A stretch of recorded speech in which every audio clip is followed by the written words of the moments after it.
Selanjutnya pada diagram 2, 3 hakim konstitusi, hakim A, hakim B, dan hakim C, sama dengan diagram 1, menyepadankan semua jabatan yang dipilih atau elected official, termasuk pemilihan kepala daerah dengan batas minimum 40 tahun. Artinya ketiga hakim tersebut memasukkan semua jabatan yaitu presiden, wakil presiden, anggota DPR, anggota DPD, anggota DPRD, gubernur, wakil gubernur, bupati, wakil bupati, wali kota dan wakil wali kota sebagai padanan alternatif usia minimal 40 tahun. Sementara hakim D dan hakim E memilih jabatan yang sangat terbatas, yaitu hanya jabatan gubernur saja.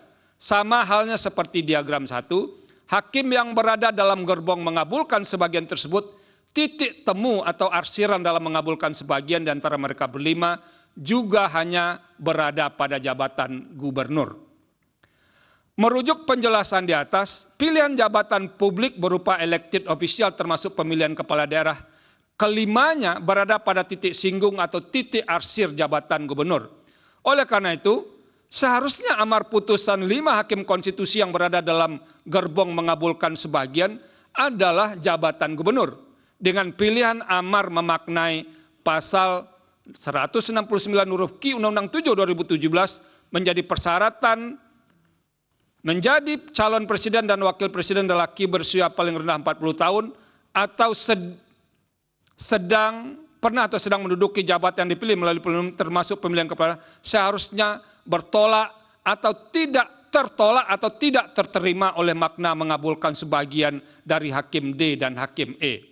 Artinya dengan menggunakan model arsiran Venn di atas, amar putusan aku menyatakan persyaratan menjadi calon presiden dan wakil presiden adalah Q berusia paling rendah 40 tahun atau pernah sedang menduduki jabatan yang dipilih melalui pemilihan umum termasuk pemilihan kepala daerah sesungguhnya hanya didukung oleh 3 hakim konstitusi saja. Oleh karenanya, amar putusan aku seharusnya hanya menyangkau jabatan gubernur saja sebagaimana menjadi titik temu di antara kelima hakim konstitusi tersebut.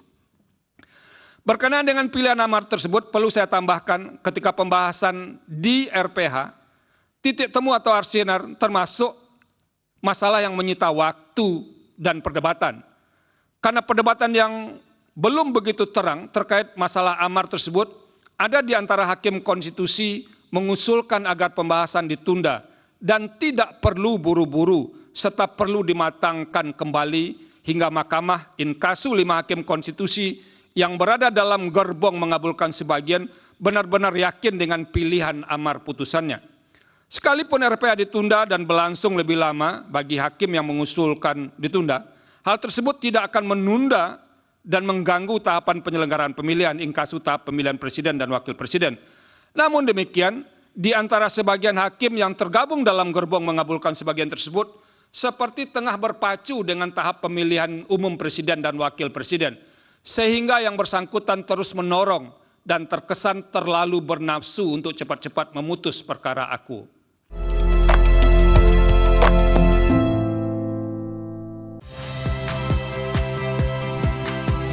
Saya Iriana Mardanus, saksikan program-program Kompas TV melalui siaran digital, pay TV, atau media streaming lainnya. Kompas TV, independen, terpercaya.